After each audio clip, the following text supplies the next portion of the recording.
இந்த பிதாக்களின் இருதயம் பிள்ளைகளிடத்தில் மாறியது போல பிள்ளைகளின் இருதயம் பிதாக்களிடத்தில் மாறாமல் இன்றைக்கு வரைக்கும் இருக்கிறது.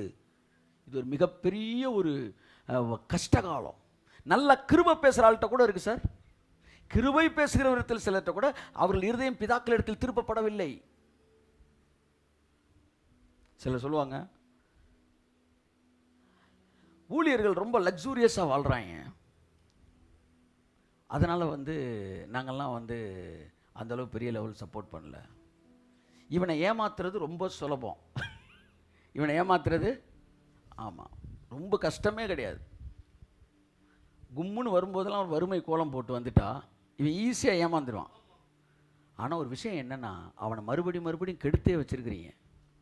ஆனால் அவனுக்கு முன்பாக ஆமாம் தேவன் என்னை ஆசீர்வதிச்சு தான் இருக்கிறாரு, நான் நல்லா தான் இருக்கிறேன், நான் செழிப்பாக தான் இருக்கிறேன், இதை தாண்டி உன்னால் தேவனுடைய ராஜ்யத்திற்கும் ஊழியனுக்கு விதைக்க முடியும் என்றால் நீ விதைப்பாய் என்றால் சரியான பிள்ளை நீங்கள் வளர்த்துருக்கீங்கன்னு அர்த்தம். என்னுடைய கேள்வி, எது தவறு? நீங்கள் ரொம்ப அனுபவிக்கக்கூடாது, போதுமான அளவு தான் ஆசீர்வாதத்தை வச்சுருக்கணும்னு பிரசங்கம் பண்ணிவிட்டு ஊழியக்காரன் தேவைக்கு அதிகமாக அனுபவிச்சா அது தவறு. ஆனால் ஊழியக்காரன் நீங்களும் நல்லா வாழணும், நீங்களும் தேவைக்கு அதிகமாக ஆசீர்வதிக்கப்பட்டிருக்கணும் என்று பிரசங்கம் பண்ணி அவரும் தேவைக்கு அதிகமாக ஆசீர்வதிக்கப்பட்டு இருப்பார் என்றால் அவர் இப்போ என்ன பண்ணிக்கிட்டு இருக்காரு? எதை பிரசங்கம் பண்ணுறாரோ அதை ப்ராக்டிஸ் பண்ணிக்கிட்டு இருக்கிறாரு. நான் கேட்குறேன், பரிசுத்தத்தை பிரசங்கம் பண்ணி பரிசுத்தத்தை ப்ராக்டிஸ் பண்ணலாம் நீ கேட்பீல? என்ன சார் பரிசுத்தத்தை பேசுகிறீங்க, பரிசுத்தம் இல்லை கேட்பியா இல்லையா? அப்போ ஐஸ்வர்யத்தை பேசும்போது ஐஸ்வர்யம் இல்லைன்னா அதை மட்டும் இருந்தா ஏன் கேட்குறோம் நம்ம? இதெல்லாம் பிள்ளைகளின் இருதயம் பிதாக்களிடத்தில் திரும்பவில்லை. நான் கேட்கிறேன், நீங்க லக்ஸூரியஸா வாழணும்னு ஒரு பிரசங்கம் பண்ணா அடுத்து அவர் எப்படி தான் வாழணும்? லக்ஸூரியஸா தான் வாழணும். அப்ப நீ என்ன சொல்ல வர? எங்களுக்கு பிரசங்கம் பண்ணுங்க, நாங்க லக்ஸூரியஸா இருப்போம், நீ நல்லா இருப்ப, உன் பிள்ளைகள் நல்லா இருக்கும், அதுக்கு அமெரிக்காவுக்கு அனுப்புவ, லண்டனுக்கு அனுப்புவ, சுவிஸுக்கு அனுப்புவ, உலகமெங்கு அனுப்புவ, நீ 5 கார் 10 கார் கூட வாங்குவ, அது தப்பே கிடையாது. ஆனால் ஊழியக்காரன் மட்டும் கடைசி வர பிச்சைக்காரனாத்தான் இருக்க வேண்டும் என்றால் உன் இருதயம் இன்னும் என்ன செய்யல? You are a sadist. அப்படி ஒரு பெண் நினைப்பாள் என்றால், அப்படி ஒரு ஆண் நினைப்பான் என்றால் அவன் மனநிலை பாதிக்கப்பட்டவன் என்று அர்த்தம். என்ன சொல்ல வரேன்? நம்ம என்ன சொல்ல வரோம்? நான் நல்லா இருப்பேன், என் பிள்ளை நல்லா இருக்கணும். அதாவது சார், நீ ஆசீர்வதிக்கப்படலாம், ஆனால் ஒரு லிமிட்டுக்கு மேலே என்று லிமிட்டை சொல்லுவதற்கு நீ யார்? அதான் கொஸ்டின். ஊழியக்காரனுடைய ஆசீர்வாதத்தை லிமிட்டை இதுதான் சொல்றதுக்கு நீ யார்? அதான் என்னுடைய கேள்வி. ஆமேன். எத்தனை பேர் இருக்கீங்க? ஆமேன் சொல்லுங்க. நம்ம பிள்ளைகள்லாம் கன் மாதிரி இருக்குங்க. என்ன சொல்ல வரேன்னா, இதுதான் லிமிட். நான் கேட்குறேன், do you have any limit? Paul சொல்றான், நான் சுயாதீனன் அல்லவா? ஆமென் சொல்லுங்க. இப்ப எதுக்கு அந்த மேட்டரை பேசுறீங்க? பிள்ளைகளுடைய இருதயம் பெற்றோருக்கு திரும்ப வேண்டும்.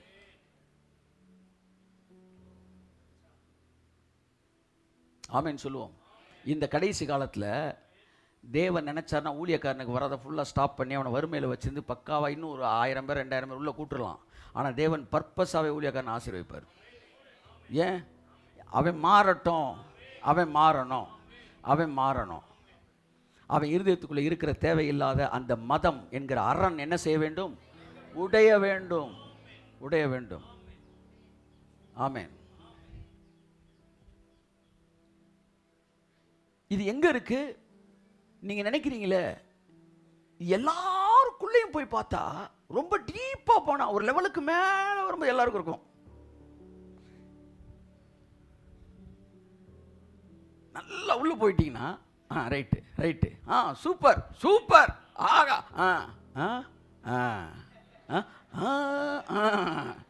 இப்போ என்னன்னா ஓவர் ஆயிட்டோம்னு அடுத்தவர் ரொம்ப ஓவர் ஆனவுடனே, சார் நாங்களாம் சம்பாதிக்கிறோம், வேலை பார்க்குறோம், ரைட்டு நாங்கள் இருக்கலாம் சார், நீங்கள் அப்படி உள்ள இருந்தது வரும். அந்த உள்ள இருந்து ஆண்டில் அது வரைக்கும் கொண்டு வருது. என்ன சொல்ல வரேன்னா, பிள்ளைகளை கெடுத்து வச்சிருக்கிறாங்க. தங்கள் தியாகத்தை காட்டி காட்டி பாம்புக்கு மகிழி ஊதுனது போல பிள்ளைகளுடைய விருப்பத்திற்கு ஏற்றார் போலவே பிரசங்கிகள் வந்து நின்று நடித்து நாடகமாடி, அல்லது உண்மையிலே தங்கள் வாழ்க்கையை வெறுத்து ஒதுக்கி பிள்ளைகளை சீர்திருத்த வேண்டிய இடத்திலே சீர்திருத்தாமல், அவர்களுக்கு சொல்லிக் கொடுக்க வேண்டிய விஷயத்தை சொல்லிக் கொடுக்காமல் வளர்த்தபடினால் இன்றைக்கும் அவனால எந்த ஊழியக்காரனை பார்த்தாலும் குறை தான் கண்ணில் படுது. சின்ன வயசுல சப்பு சப்பு சப்பு சப்புன்னு கொடுத்து வளர்த்துருந்தீங்கன்னா, ஆமேன்னு சொல்லுங்க, இன்னைக்கு எந்த ஊழியக்காரன் போனாலும் அங்க இருக்கிற நல்லதை மட்டும் அவன் எடுத்துருப்பான். ஆமென், ஆமென், ஆமென். இதைத்தான் இயேசு செஞ்சார். இயேசுநாதர் பர்பஸா தான் உட்கார்ந்தாரு. யாரோட உட்கார்ந்தாரு? பாவியல் கூட. பர்பஸா எல்லாரையும் பார்த்துட்டு தான் அவனை கூப்பிட்டாரு. சகைவ இங்க பாருங்க, எல்லாரும் இப்படி பார்த்துட்டு சகைவான்னாரு.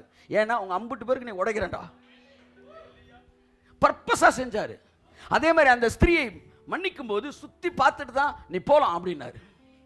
தன்னை தொட்டது யாருன்னு தெரிஞ்சதுக்கு அப்புறமும் எல்லோரையும் பார்த்துட்டு நீ சமாதானமா போ, நீ தீட்டுப்பட்டவள், என்னை தொட்டாய், அதற்காய் நான் தீட்டாகவில்லை, நீ சுகமானாய், நியாயப்பிரமாணத்தை உடைத்தாக வேண்டும் என்பதற்காய் செய்தார். இயேசு கிறிஸ்து தீர்க்கதரிசி. ஜனங்கள் மனதில் இருந்த பிரமாணத்தை உடைக்க வேண்டும் என்று விரும்பினார். ஜனங்களுடைய மனதில் இருந்த மதத்தை உடைக்க வேண்டும் என்று விரும்பினார். இவர் மனதில் இருந்த அரண்களை நொறுக்க வேண்டும் என்று விரும்பினார். அதனால அதுவரை இல்லாத பல புதுமைகளை தன்னுடைய ஊழியத்தில் செஞ்சுக்கிட்டு இருந்தார். புதுமை என்பது அற்புதம் கூட கிடையாது. அதை விட புதுமை என்ன தெரியுமா? சகையோட உட்காந்து பேசினார் பாருங்க. உன் வீட்டில் நீ தங்குறேன், அங்கே பெரிய பெரிய ரிக்கா பாபா பாபான்னு ஒரு குரூப் நம்ம வீட்டுக்கு வரப்போறாருன்னு. அவன் என்னன்னா பாரு, ரம்மி 4 3 அப்படின்னு இருக்கான். உன் வீட்டில் தங்குறேன்டாங்க. ஆச்சா, அப்போ நீ நைட்டு கட்டாயம் 2 பேரும் சீட்டு விளையாடுவாங்களோ அப்படின்னு யோசிக்கிற அளவுக்கு போயிட்டாங்க. கர்த்தர் சொன்ன யோசிச்சுக்கிட்டே இரு, நாளை காலை ஒரு அற்புதம் நடக்கும். அதை பார்த்தோன்னு இன்னும் நீ குழம்பணும். இவர் நல்லவரா கெட்டவரா எனக்கே தெரியலப்பா என்ற நைக்கிறமான்ற மாதிரி ஆயிடக்கூடாது. இப்படி ஒரு குழப்பத்திலே அவங்கள வச்சிருந்தார். அவனா அதை தெளியணும். தன்னுடைய மனநிலையில் இருக்கிற அந்த அரண்கள் நொறுக்கப்பட வேண்டும். ஊழியனை சகோதரனாய் நினைக்க வேண்டும். இந்த கேள்வி கேட்கிறேன், உன் பிள்ளை 3 பிள்ளை நல்லா வாழணும், நல்ல பணக்காரியா இருக்கணும்னு நினைக்கிறியே, 4வது பிள்ளையா ஒரு ஊழியக்காரன் ஏன் நினைக்க கூடாது? அதுதான் என்னுடைய கேள்வி. உன்னுடைய சகோதரனை நினைப்பாய் என்றால், இதுக்கு ஓவரா இருக்குப்பா, போதும்பா, அந்த மினிஸ்ட்ரிக்கு அனுப்புங்க பண்ணி சொல்லுவியா நீ? என் அன்புக்குரியவர்களே, மனிதனுக்குள்ளே மதம் இருக்கிறது, அது நொறுக்கப்பட வேண்டும். அதை இயேசு சொன்னார், நீங்கள் தகப்பன் என்று அழைக்கப்படாதீர்கள், நீங்கள் ரபி என்று அழைக்கப்படாதீர்கள், நீங்கள் போதகர் என்று அழைக்கப்படாதீர்கள், நீங்கள் சகோதரர் என்று அழைக்கப்படுங்கள். தமிழம்மா இருக்கிறாங்க, இப்போ நான் இருக்கிறேன், தமிழ்னு பேசுகிறேன். என்ன இந்த பாஸ்டர் லகரம் தெரில அப்படின்னு அவங்க பாட்டுக்க நகரத்தை விட்டு வெளியே போயிட்டாங்கன்னா அவங்க நினைக்கிறாங்க, நம்ம தம்பி, நீங்கள் என்னை பார்த்து நம்ம தம்பி சொல்லுங்க நம்ம தம்பி, எல்லா மேட்டரும் சால்வ் ஆயிடுச்சுங்க. அவ்வளோதாங்க, அவ்வளோதான். இந்த இடத்துக்கு வரும்போது தான் நான் குடும்பத்துக்கு வர்றதா ஃபீல் பண்ணுறேன். நீங்களும் குடும்பத்தில் வர மாதிரி ஃபீல் பண்ணுறீங்க. புதன்கிழமை சாயந்தரம்னா வீட்டில் நான் டீ-ஷர்ட்டை உட்காந்துருக்கேன். நம்ம ஃபேமிலி இங்கே இருக்கிறாங்க கொஞ்சம் பேர், உட்காந்து அப்படியே உட்காந்து பிரசங்கம் மட்டும் வீட்டுக்கு போயிடும். அவ்வளோதான். இங்கே நடிப்பு இல்லை, நாடகம் இல்லை. வாங்க பாருங்க, ஒரு வெளியரங்கமான விஷயம் இல்லை. ஏனென்றால் நான் வீட்டில் எப்படி பேசுகிறேன் அப்படி தான் இங்கே பேசிக்கிட்டு இருக்கிறேன். இந்த இடத்திற்கு அத்தனை சபையும் வரும் என்றால், என் அன்புக்குரியவர்களே, நாம் ஒருவருக்கொருவர் சகோதரராக இருக்கிறோம். நீங்க அந்த இடத்திலே ஊழியக்காரனை பார்க்கறதுனால தான் ஊழியக்காரனை சூப்பர்மேனா பார்க்குறீங்க. ஊழியக்காரனை சூப்பர்மேனா நீங்க பார்க்கும்போது, ஒரு தவறு நடக்கும்போது உங்களால் அதை என்ன செய்ய முடியவில்லை? ஏற்றுக்கொள்ள முடியவில்லை. உங்கள் இருதயம் துடிக்கிறது, ஈரல் பதறுகிறது. என்னாச்சு? அவர் சூப்பர்மேனாவே அவரும் காட்டிட்டாரு. அதான் பஞ்சாயத்து. நான் என்னைக்குமே சூப்பர்மேனா காட்டினேன். 40 வயசுல கல்யாணம் பண்ணாம வந்திருக்கிறேன். ஆனா நான் கர்த்தருக்காக சொன்னதே இல்லை. திடீர்னு ஒரு பொண்ணை கல்யாணம் பண்ணி வந்து நிப்பண்டா அப்படியே தான் சொல்லி வளர்த்துருக்கேன். அதனாலதான் 42 திடீர்னு கல்யாணம் கட்டி வந்தோடனே அத்தனை பேர் கை தட்டினாய், சூப்பர் அப்படின்னாய். ஆனா எத்தனையோ பேர் கல்யாணம் பண்ண மாட்டேன்னு சொல்லி திடீர்னு கல்யாணத்தை பண்ண உடனே செதறிட்டாய் மக்கள். ஏன்? தங்களை ஒரு சூப்பர்மேனாக ஒரு ஊழியக்காரன் காட்டுவது தவறானது. அவர்கள் சூப்பர்மேன் கிடையாது. வேதம் சொல்லுகிறது, எலியா the supreme star, எலியா என்பவன் நம்மை போல பாடுள்ள மனுஷன். He was just like us. இவனுக்கு மேல என்ன ஊழியக்காரன்? இந்த உலகத்துல எந்த ஊழியக்காரனும் சூப்பர்மேன் கிடையாது. அதை புரிஞ்சுக்காங்க. அவர்கள் உங்களைப் போல மிக சாதாரணமானவர்கள். ஆமா, 11 மணி ஆச்சுன்னா உங்களுக்கு எப்படி பசிக்குது, அவனுக்கும் பசிக்கும். ஆமாம், 1:30 மணிக்கு மேலே நின்று, ஐயா என் கண்ணெல்லாம் கட்டுது, உலகமே தெரியல, எனக்காக ஜெபிங்கன்னா, எனக்கும் பசியில் கண்ணை கட்டுதுமா, நீ தயவுசெய்து போயிட்டு சாயந்தரமா நானும் சொல்லுவேன். இல்லையா என்பவன் நம்மை போல பாடுள்ள மனுஷன். என்ன தவறு நடந்தது? பிதாக்களின் இருதயம் எல்லாம் பிள்ளைகளிடத்தில் திருப்பப்பட்டு அவர்களுக்கு ஏற்றார் போலவே தங்களை மாற்றி மாற்றி மாற்றி பிள்ளைகளின் இருதயம் பிதாக்களிடத்தில் திரும்பவில்லை. அதனால்தான் பிள்ளைகள் குழல் ஊதினோம் கூத்தாடவில்லை, புலம்பினோம் மாரடிக்கவில்லை என்று குறை கூறுகிறவர்களாய் மாறிவிட்டார்கள். ஆனால் அன்பிலே வளர்க்கப்பட்டிருந்தால், ஆமென், சகோதரத்துவத்தில் வளர்க்கப்பட்டிருந்தால், இரக்கத்திலும் தயவிலும் வளர்க்கப்பட்டிருந்தால், என்னுடைய தம்பி, என்னுடைய அண்ணன், என்னுடைய சகோதரன், என்னுடைய மகன் இப்பொழுது பிரசங்கம் செய்து கொண்டிருக்கிறான் என்கிற மனநிலை வந்திருக்கும் என்றால் குறைவுகள் நம்முடைய கண்களுக்கு என்ன செய்யாது? வராது. இதுதான் தேவனுடைய குணம், இதுதான் பரிசுத்த ஆவியானவருடைய குணம். பரிசுத்த ஆவியானவர் எல்லா இடத்துலையும் வந்து என்ன செய்யறா? ஆமா, பூமியானது ஒழுங்கின்மையும் வெறுமையும் இருளுமா இருந்தும் ஆவியானவர் அசைவாடிக்கிட்டே இருந்தாராம். அந்த ஆவியானவர் தான் ஊழியர் மேலும் உங்கள் மீதும் அசைவாடி கொண்டிருக்கிறார். Dear preachers, don't show yourself as a super being. அப்படி அல்ல என்பதை நீங்கள் புரிந்து கொள்ள வேண்டும். அவர்கள் நம்மை போல பாடுள்ளவர்கள், நம்மை போலவே பலவீனமானவர்கள். ஒருவேளை அவர் நிற்கிறார்கள் என்றால் அவர்கள் தேவனுடைய கிருபையினால் நிற்கிறார்கள். ஆமென், ஆமென். இந்த இடத்துக்கு நீங்கள் வந்துட்டீங்கன்னா யார் என்ன பேசினாலும் நமக்கு அது என்ன செய்யாது? வராது. இப்போ பாருங்கள், இவர் ரொம்ப ஆசீர்வதிக்கப்பட்டிருக்காரு, அவர் ஆசீர்வதிக்கப்படலை என்கிற மனநிலையும் நமக்கு வராது. ஏன்னா நம்முடைய இருதயம் பிதாக்களுக்கு ஏற்றார் போல் மாறி இருக்கிறது. அவருடைய சாட்சி சரியில்லை. Are you in grace or in law? கிறிஸ்து உங்களுக்கு மன்னித்தது போல நீங்களும் ஒருவருக்கொருவர் மன்னியுங்கள். உங்கள் துரோகங்களை அவர் பொறுத்துக் கொள்வது இல்லை. துரோகம்னா என்ன? உன்னை வாங்கிட்டு நான் கொடுக்க வேண்டியதை கொடுக்காம இருக்கிறது. நீங்கள் மன்னிப்பை வாங்கிட்டீங்க, ஆனால் நீங்கள் மற்றவர்களுக்கு தரலன்னா அதுக்கு பேர் துரோகம். இயேசு கிறிஸ்து பலமுறை பர்பஸாக சீஷர்கள் முன்பு அதை செஞ்சார். ஏன் தெரியுமா? சீஷர்கள் அந்த மனநிலை வர வேண்டும் என்பதற்காய். ஒன்று தெரியுமா உங்களுக்கு? சீஷர்கள் இயேசு கிறிஸ்துவின் காலிலே, இயேசு கிறிஸ்துவோட காலில் அந்த அம்மா உடைச்சி ஊத்துனப்ப எத்தனை வெள்ளி கொடுக்கலான்னு சொன்னாங்க?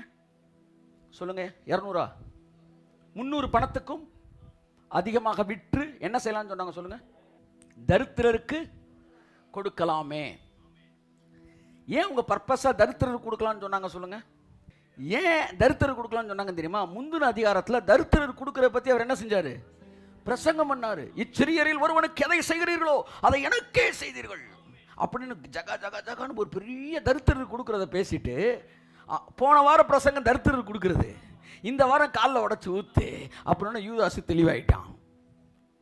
போன வாரம் அப்படி பிரசங்கம் பண்ணாரு, அதை மறந்துட்டு இந்த வாரம் காலில் ஊத்துற, இதை தரித்திரர் கொடுக்கலாமே அப்படின்னு கோட்டை எங்க இருந்து எடுக்கிறான்? அவர் பிரசங்கத்திலிருந்து எடுக்கிறான்.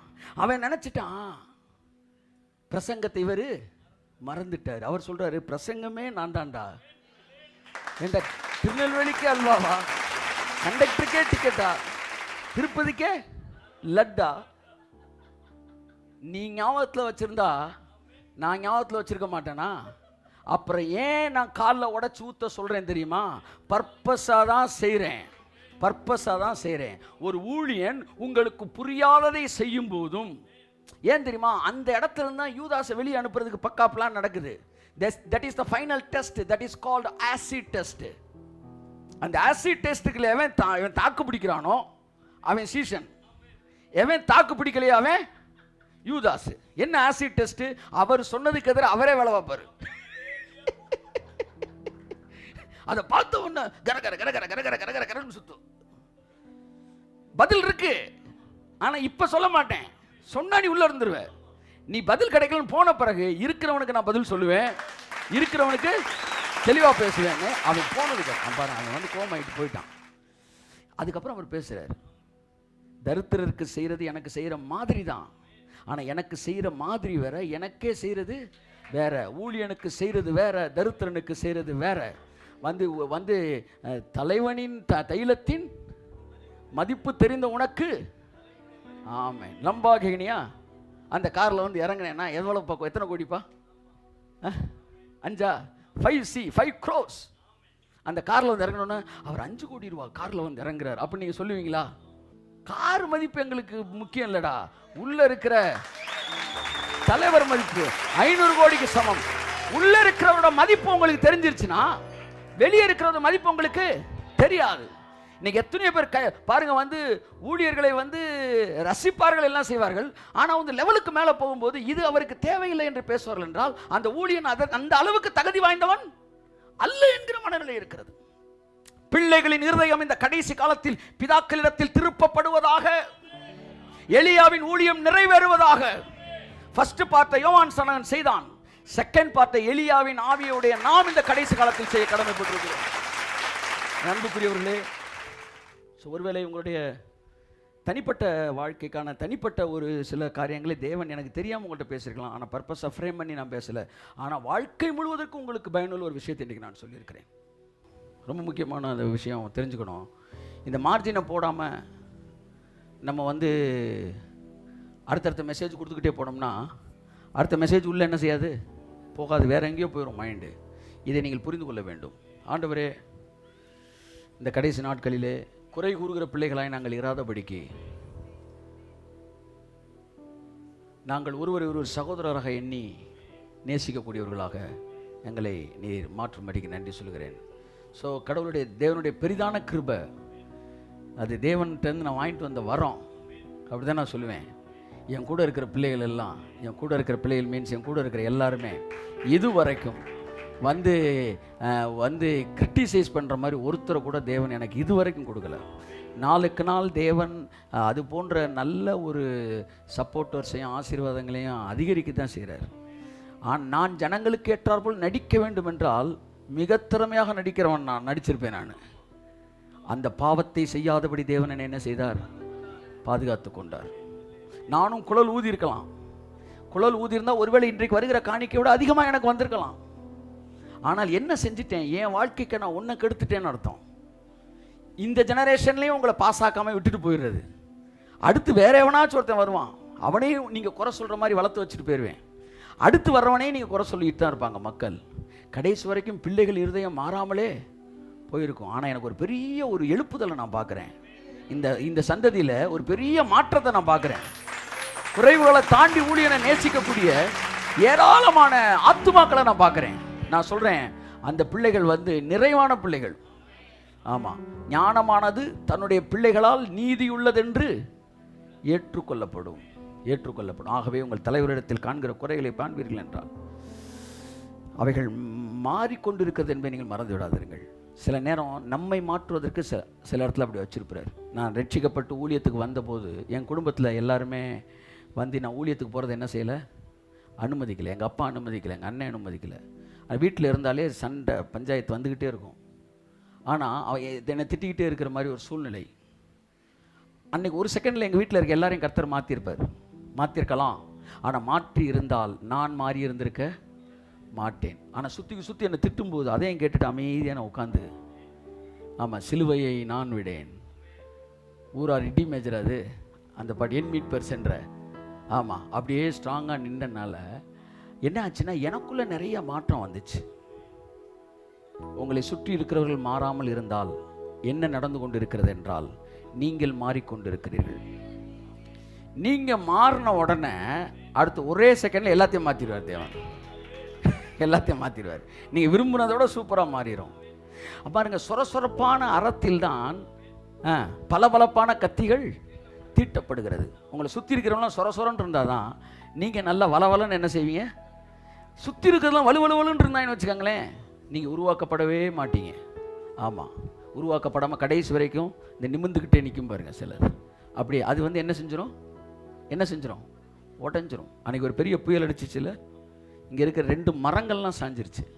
ஆனால் நம்ம வச்சுருந்த அந்த மரம் அப்போ தான் பிஞ்சு வளர்ந்துருக்கு. அது என்ன செய்யுது, கும்முன்னு வளைஞ்சு கொடுத்து வளையாத மரம்லாம் விழுந்துருச்சு. நம்ம வச்சுருந்தப்போ அந்த சின்ன மரங்கள்லாம் வளைஞ்சு, அதான் சொல்லுவாங்க பெரும் புயலில் மரங்களெல்லாம் சாஞ்சிருமா, நாணல் கும்முன்னு நிற்குமா முடிஞ்ச உடனே. ஏன்னா அது வளைஞ்சு கொடுக்கக்கூடியது. அத்தகைய ஒரு இடத்திற்குள் உங்களை வரும்படி அழைக்கிறேன். அப்பொழுது உங்கள் வாழ்க்கையில் எல்லா காரியங்களையும் தாண்டி நீங்கள் வெற்றி பெற்றவர்களாக இருப்பீர்கள். கர்த்தர் உங்களை ஆசீர்வதிப்பார். தேவன் கொடுத்த நல்ல நேரத்துக்கு நான் நன்றி சொல்கிறேன். என் அன்புக்குரியவர்களே, எத்தனையோ முறை இந்த லீகலிஸ்டிக் மைண்ட் செட், அதாவது நியாயப்பிரமாண மனநிலை உங்களுக்குள் இல்லாமல் இருப்பதாக. ஆமேன் சொல்லுவோம். ஆமேன். ஆகவே நான் மன்னிக்கிறேன்,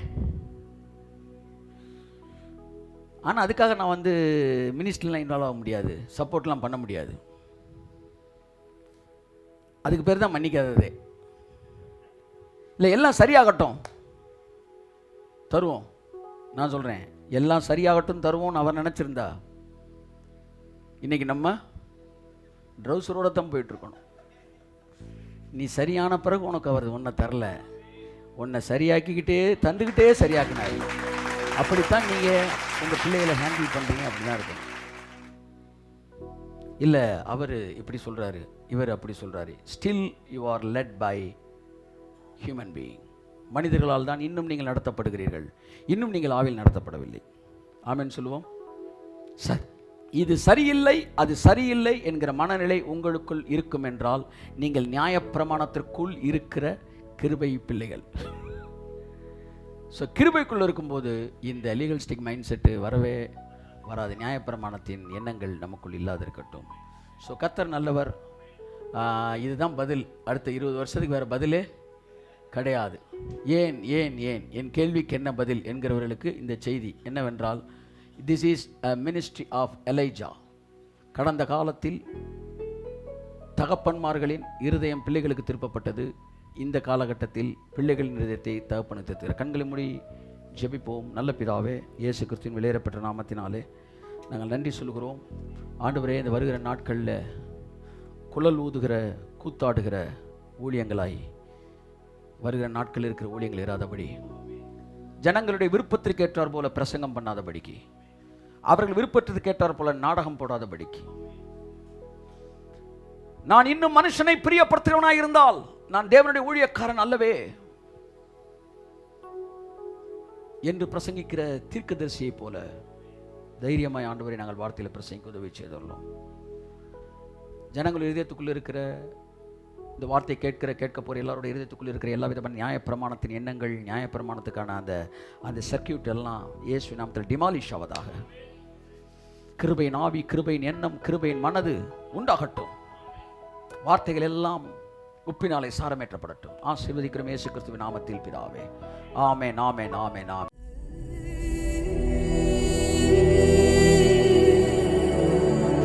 மிகுந்த எதிர்பார்ப்புக்கிடையே நம்முடைய யாத்ராகமம் புத்தகத்தை குறித்த விளக்க உரை, அகத்தூண்டுதல்கள் 365 பெருமையுடன் வெளிப்படுத்தப்பட்டது. ஆமென்.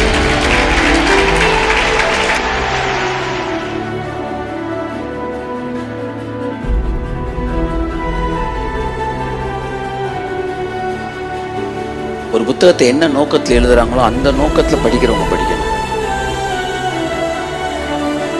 It's a inspirational view or life சேஞ்சிங்காக எழுதப்பட்டது.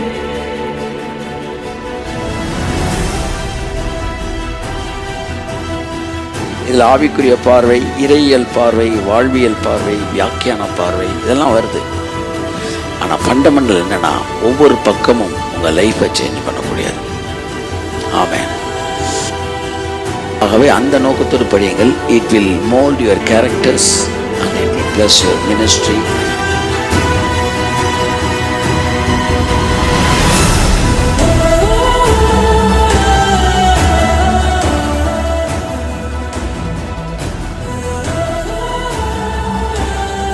$250 இந்த புத்தகத்தின் விலை.